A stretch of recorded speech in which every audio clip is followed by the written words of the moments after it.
My dentist saved my life with a piece of paper and 6 words I will never forget.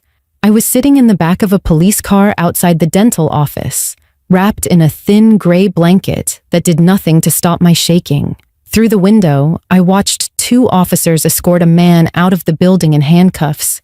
His head was down, his wrists pinned behind his back, but I knew exactly who he was. 3 hours earlier, he had kissed me goodbye in that same parking lot and told me he would be waiting when I was done. 3 hours earlier, I thought he was my boyfriend. I thought he was the kind, patient man I had been dating for 3 months. I thought I was lucky to have found someone so good. Now, I was watching him get shoved into the back of a squad car while a detective explained to me that his real name wasn't Marcus Webb, that he was wanted in 2 states, and that I was never supposed to leave that dental office alive. The only reason I'm here to tell this story is because my dentist noticed something I completely missed and found a way to warn me without saying a word. I need to take you back to before that morning so you can understand how blind I really was. My name is Brooke, and at 25 years old, I thought I had a pretty good life figured out. I worked as an office administrator at a real estate company in Madison, Wisconsin, handling paperwork and scheduling and keeping the agents organized. It wasn't glamorous, but it paid the bills, and my coworkers were nice. I lived alone in a small 1-bedroom apartment near downtown, close enough to walk to the coffee shops and restaurants I loved. My routine was simple and predictable. Work from 9 to 5, evening runs along the lake path when the weather was nice, dinner with friends on Friday nights, and a phone call with my mother every Sunday without fail. My mother, Janine, lived about 2 hours away in the small town where I grew up. She had raised me and my older sister mostly on her own. After our father walked out when I was 7, she worked double shifts as a hotel housekeeper for years to keep us fed and clothed, and even now that we were grown, she never stopped worrying about us. Every Sunday call included at least one reminder to lock my doors, to be careful walking alone at night, to trust my instincts if something felt wrong. I always told her she worried too much. I always told her I was fine. My sister Natalie was 30 and living in Minneapolis with her husband and their 2-year-old daughter.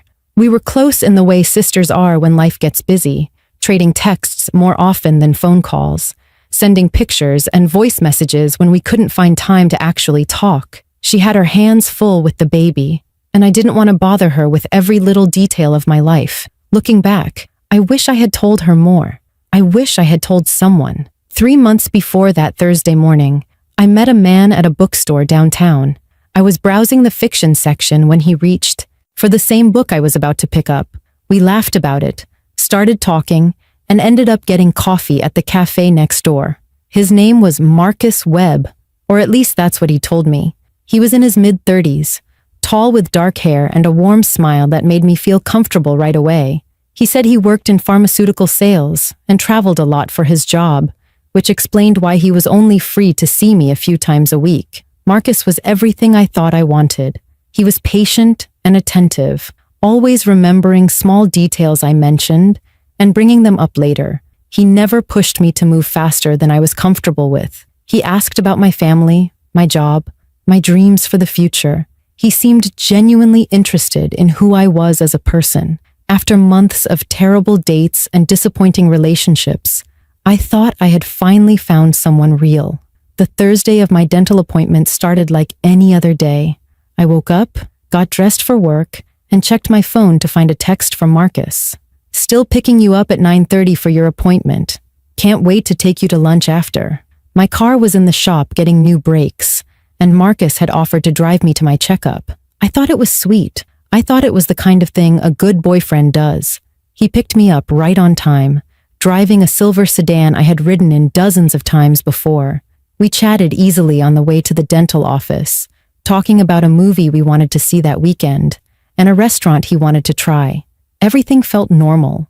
Everything felt safe. The dental office was in a small medical plaza about 15 minutes from my apartment.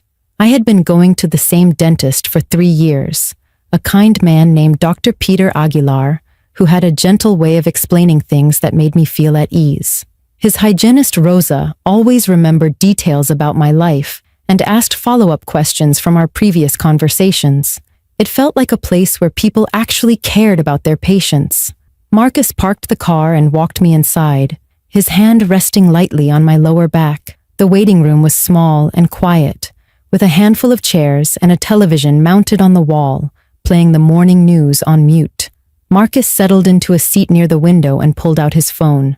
"I'll be right here when you're done," he said, smiling up at me. "Take your time." I smiled back, grateful to have someone so thoughtful in my life. Then I followed Rosa through the door and down the hallway to the examination room, completely unaware that in less than 30 minutes, everything I thought I knew would fall apart. Subscribe for more stories and tell me where you're watching from. The appointment started exactly the way it always did. Rosa led me to the examination chair and draped a paper bib across my chest. She asked about my job, whether we had been busy lately, and I told her about the new listings our agents had picked up. She mentioned her daughter was starting soccer and how the practice schedule was already driving her crazy. Normal conversation, normal morning. I leaned back in the chair and stared at the ceiling tiles while she began cleaning my teeth, the familiar scrape of metal against enamel filling the quiet room. About 15 minutes in, Dr. Aguilar entered. He was wearing his usual white coat, his graying hair neatly combed, reading glasses perched on his nose. He smiled at me and asked how I was doing, then pulled on a fresh pair of gloves and began his examination. "Let's see how everything's looking," he said, leaning over me with a small mirror and probe. I opened my mouth and let him work, my eyes wandering around the room the way they always did during these appointments. The ceiling had a water stain in one corner I had never noticed before. The poster on the wall showed a cartoon tooth holding a toothbrush and smiling. Rosa was organizing instruments on a tray nearby, humming softly under her breath. Then something changed.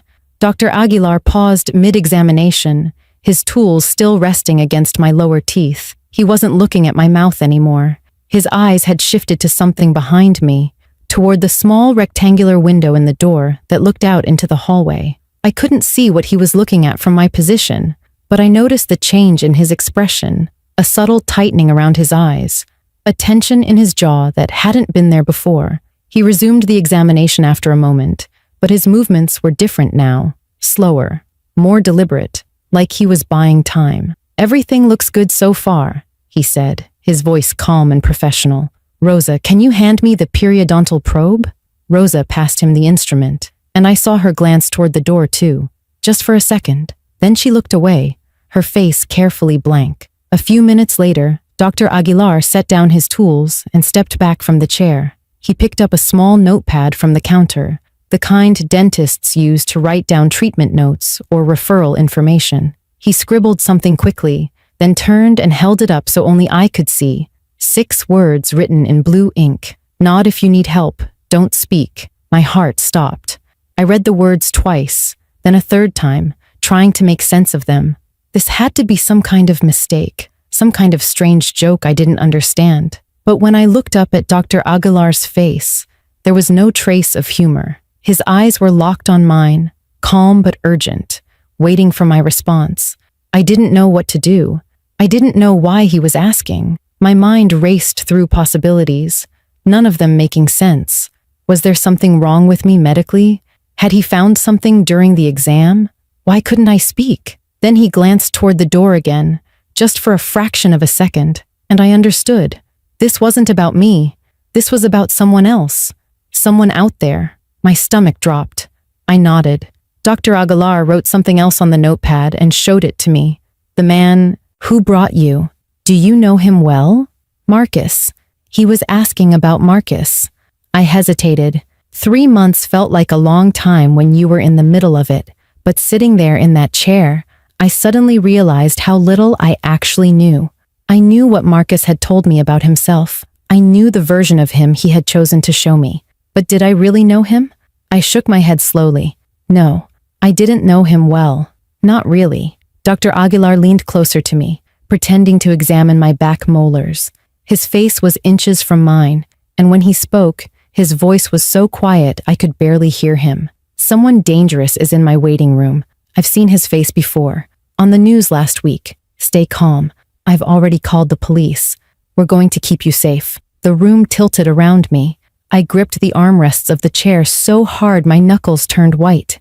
Every instinct in my body screamed at me to run, to get up, to get out of this building. But I couldn't move. The man I had been dating, the man I had trusted, the man who was sitting 30 feet away waiting to take me to lunch, was dangerous, and he was between me and the only exit. My entire body went cold, like someone had poured ice water into my veins. I wanted to sit up. I wanted to run. I wanted to scream and demand answers. But Dr. Aguilar's hand was on my shoulder, gentle but firm, keeping me in place.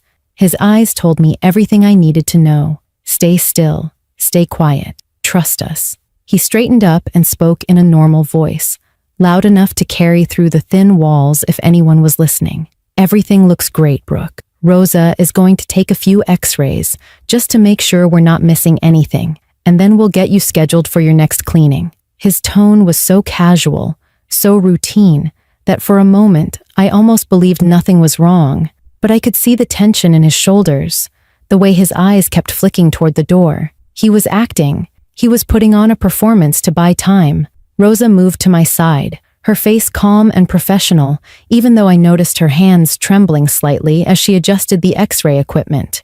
She guided me out of the main chair and toward the machine in the corner of the room, positioning the heavy lead apron over my chest. As she leaned close to adjust the sensor in my mouth, she whispered directly into my ear, "The police are on their way. We need to keep you back here until they arrive. Just breathe. We're not going to let anything happen to you." I nodded, not trusting myself to speak. My throat felt like it was closing up, and tears were burning at the corners of my eyes. I blinked them back and focused on breathing. In and out. In and out. Don't panic. Don't fall apart. Dr. Aguilar excused himself, saying he needed to check on paperwork for another patient. I watched him leave the room, his footsteps calm and unhurried, like this was just another Thursday morning. I learned later what he actually did. He walked to the front desk and spoke quietly with the receptionist, a young woman named Heather, who had only been working there for a few months. He told her to lock the main entrance quietly, to make sure no one could leave without going through the back. Then he walked into the waiting room and sat down across from Marcus. They made small talk. Dr. Aguilar asked Marcus how his day was going, mentioned the weather, complained about traffic. He asked if Marcus lived nearby, what he did for work, how long he and I had been together.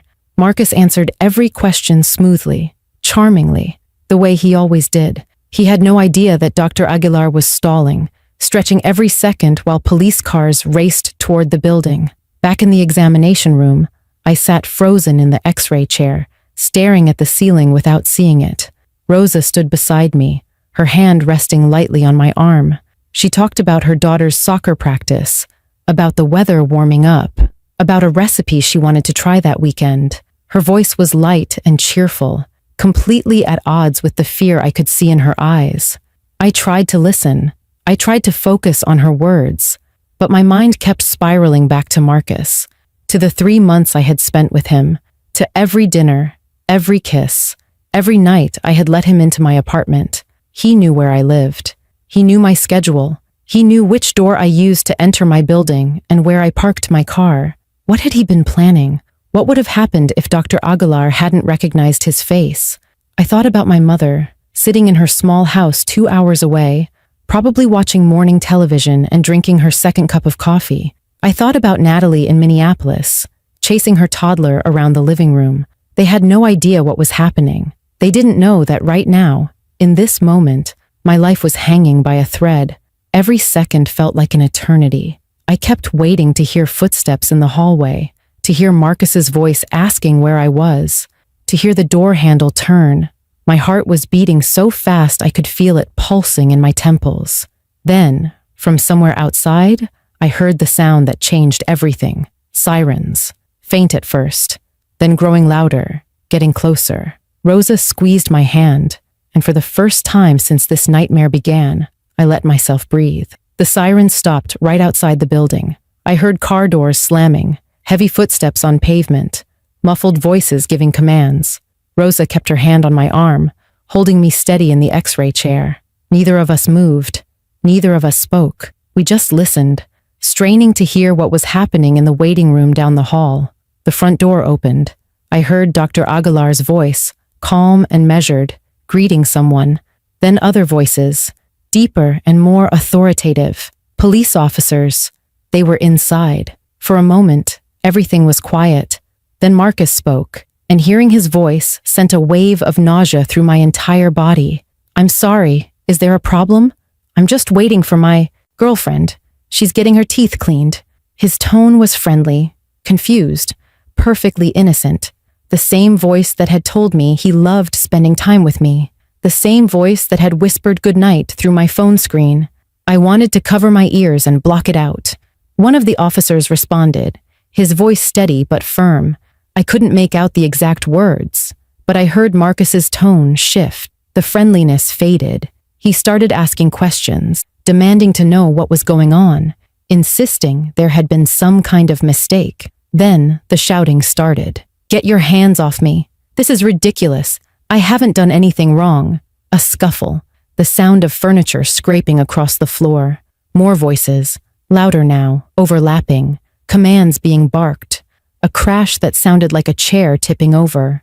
Rosa pulled me closer, positioning herself between me and the door, as if her body could shield me from whatever was happening out there. I gripped the armrests of the X-ray chair so hard my fingers ached. Every instinct told me to run, to hide, to make myself as small as possible, but there was nowhere to go. Then silence. Heavy, suffocating silence that seemed to stretch on forever. A knock on the examination room door made both of us jump. A woman's voice, calm and professional, called through the wood. "This is Officer Chen with the Madison Police Department. It's safe to come out now." Rosa let out a shaky breath and squeezed my shoulder. She walked to the door and opened it slowly, revealing a female officer in uniform standing in the hallway. The officer looked past Rosa to where I was still sitting in the chair, frozen in place. "Brooke, you can come out. He's in custody." I stood up on legs that felt like they might collapse beneath me. Rosa took my arm and guided me toward the door. Every step felt like walking through water, slow and heavy and unreal. This couldn't be happening. This couldn't be my life. We walked down the short hallway toward the waiting room. I don't know what I expected to see, but nothing could have prepared me for the image that greeted me when I turned the corner. Marcus was on the floor, face down, his hands cuffed behind his back. 2 officers stood over him, and a third was speaking into a radio clipped to his shoulder. The chairs in the waiting room had been knocked askew. A magazine rack was tipped over, its contents scattered across the carpet. Dr. Aguilar was standing near the reception desk, his face pale but composed. Heather, the receptionist, was beside him, her eyes wide and her hands pressed over her mouth. Marcus lifted his head as I entered the room. Our eyes met, and I felt something cold and sharp twist in my chest. The warmth I thought I had seen in him was gone. The charming smile, the gentle patience, the kindness that had made me feel so special, all of it had vanished. What looked back at me was flat, empty, and filled with something I can only describe as rage. "Brooke," his voice was eerily calm, almost conversational. "Tell them this is a mistake. Tell them we're together." I couldn't speak. I couldn't move. I just stared at him, this stranger wearing the face of a man I thought I knew. One of the officers stepped forward and explained what they had found. His real name wasn't Marcus Webb. It was Daniel Fenton. He was wanted in 2 states for assault, stalking, and false imprisonment. There had been 2 other women before me. One had escaped after 3 days. The other had been held for almost 2 weeks. Dr. Aguilar had recognized his face from a news segment that aired the previous week, a warning about a dangerous man still at large. When Marcus walked into the waiting room that morning, Dr. Aguilar knew exactly who he was sitting across from. He excused himself, confirmed his suspicion online, and called 911 while pretending to review patient records. He saved my life by staying calm, by not confronting Marcus directly, by finding a way to warn me without putting anyone else in danger. Daniel Fenton was arrested that morning and charged with stalking, attempted kidnapping, and multiple counts of assault and false imprisonment from his previous victims. The police told me he had been planning what he called a trip for us, a cabin he had rented 3 hours north of Madison, where no one would hear me scream. They found zip ties in his car, duct tape in the trunk, and a bag packed with supplies that made my stomach turn when they described it. He had been patient with me for 3 months because he was waiting for the perfect moment. That Thursday morning, with my car in the shop and no one expecting me anywhere until lunch, was supposed to be it. His trial took place 8 months later in a courtroom downtown. I testified on the 3rd day, sitting in a wooden chair 15 feet away from the man who had held my hand and told me I was special. My voice shook at first, but I forced myself to keep going. I told the jury about the bookstore where we met, the dinners we shared, the texts he sent that made me feel cared for. I told them about the note Dr. Aguilar showed me and the terror I felt when I realized the truth. I didn't look at Daniel while I spoke. I couldn't, but I felt his eyes on me the entire time. He was convicted on all charges and sentenced to 23 years in prison. The judge called him a predator who used charm as a weapon. She said it was only through the vigilance of a careful observer that another woman was spared. The 2 women Daniel had victimized before me both reached out after the verdict. We met at a small diner halfway between Madison and Milwaukee on a rainy Saturday afternoon. I didn't know what to expect. Part of me was afraid that seeing them would make everything feel more real, more permanent, more impossible to move past. But when I sat down across from them, something shifted inside me. They understood in a way no one else could. They had looked into the same eyes, heard the same lies, trusted the same performance. One of them, a woman named Adrian, told me she still slept with a light on. The other, Kira, said she hadn't been on a date in 2 years. We didn't try to fix each other or offer empty reassurances. We just sat together and let ourselves be understood. We still text sometimes, checking in, reminding each other that we survived. I moved out of my apartment a month after the arrest.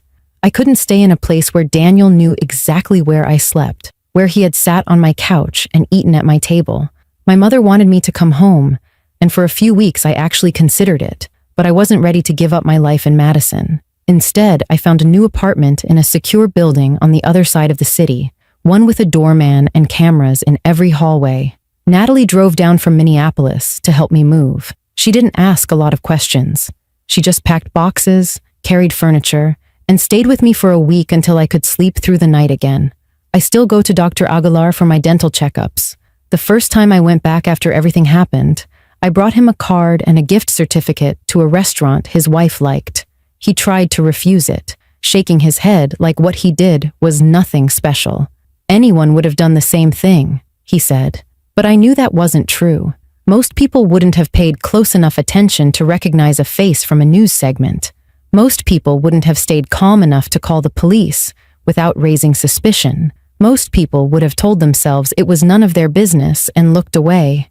Dr. Aguilar didn't look away. He put himself between me and a predator, and he did it so quietly that Daniel never even knew it was happening.